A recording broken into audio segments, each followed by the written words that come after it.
What's up, guys? Welcome back to the channel. Today we're looking at the daisy, which is April's birth flower. So let's dive in. I'm going to start off with a little bit of etymology.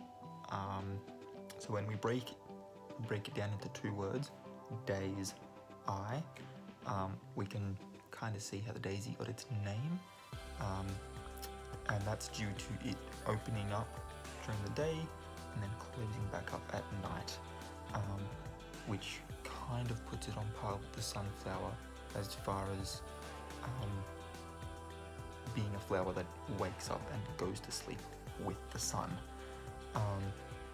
It also has the additional folk designation of thunderflower, which is, I think, botanically speaking, one of the most metal things ever, because it generally blossoms during thunderstorms. Now, together with the diamond, which is April's birthstone, both of these things have thunder or lightning as a common connection. If we remember from last video, some cultures thought that the did I have this in last video? No, I gotta think. But some cultures believed that when they found diamonds on like the Earth's surface, that they were marks of where lightning bolts had hit, or else just lightning bolts made real and solid on Earth, which sort of added to their allure as a stone. But since daisies stand unharmed after thunderstorms, they do represent protection from lightning, and this is why people choose to grow them inside their houses as well. It definitely helps to make it one of those ornamental flowering plants that you want to have near your house, in your garden, to protect your house from being struck by lightning. And I think likewise, protecting the people that live within that house from being struck by lightning. It's impossible to look upon the face of a daisy and not think back to childhood adventures in fields dotted with them, unless of course you never had that as a child. They don't know you, I don't know you. That's a very bold assumption to make. Regardless, universally the meaning of daisies ties to the thoughts of innocence and youth, because of the fact of most particularly in Hollywood, if you want to represent like an innocent child, you generally show them running through a field of daisies. When you want to sort of show the innocence of a young adult, right before they have to deal with some like hard-hitting life facts, they'll make daisy chains and stuff in TV shows and movies, and it's because they represent innocence and youth. They also represent modesty and the simple beauties in life that sometimes go overlooked and unappreciated.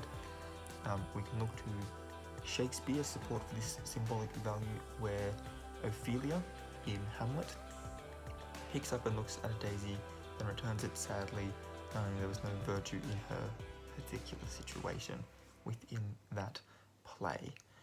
The daisy is also a harbinger of spring's arrival, and as such, many country folk felt it was a lucky flower only when it grows wild. Now this could be because April starts about a week or so after the spring equinox, the end of March. So it could sort of be as the spring equinox, daisies start blooming, obviously as you're coming in towards spring and summer. Henry VIII ate dandelion to calm his stomach after lush feasts. It was around this era when daisy was part of the healer's kit for jaundice and smallpox. I don't understand what dandelion has to do with daisies, but sure. in Celtic tradition. We love some Celtic tradition here.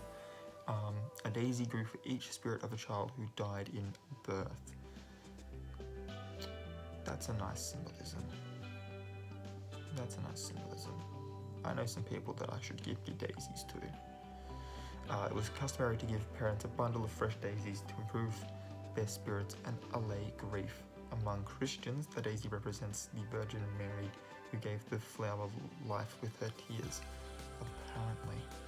I didn't know the Christians believed in witchcraft, because that certainly sounds like witchcraft to me. Let me know what you think in the comments. Alternatively, medieval artists sometimes used the daisy as an emblem for the Christ child himself, which obviously for them is the most innocent of youths. It's said that a group of daisies led the wise men to the child's manger. Is it? I thought it was a star. That could just be me though. Could just be me. They likened the flower, there we go, they likened the flower to their guiding star above. Some crystal connections here for you. Imperial topaz, honey calcite, druzy. What's druzy? I might have to look that up. And desert rose, whether that's white or yellow. Cool. So I'm gonna leave that there. There's a whole bunch more to read on this site. There's different color meanings, what it means if a daisy appears in your dreams, Victorian language of flowers. Its use in aromatherapy and alternative medicine, its spiritual meanings and metaphysical matches, its numerology, and its history. If any of those things interest you, the link will be in the description down below, and if you enjoyed this video, please give it a thumbs up. Don't forget to hit the subscribe button if you are new here, and please also ring that notification bell if you want to be notified when I upload new videos. With that all said and done and out of the way, until next time guys, keep your head screwed on.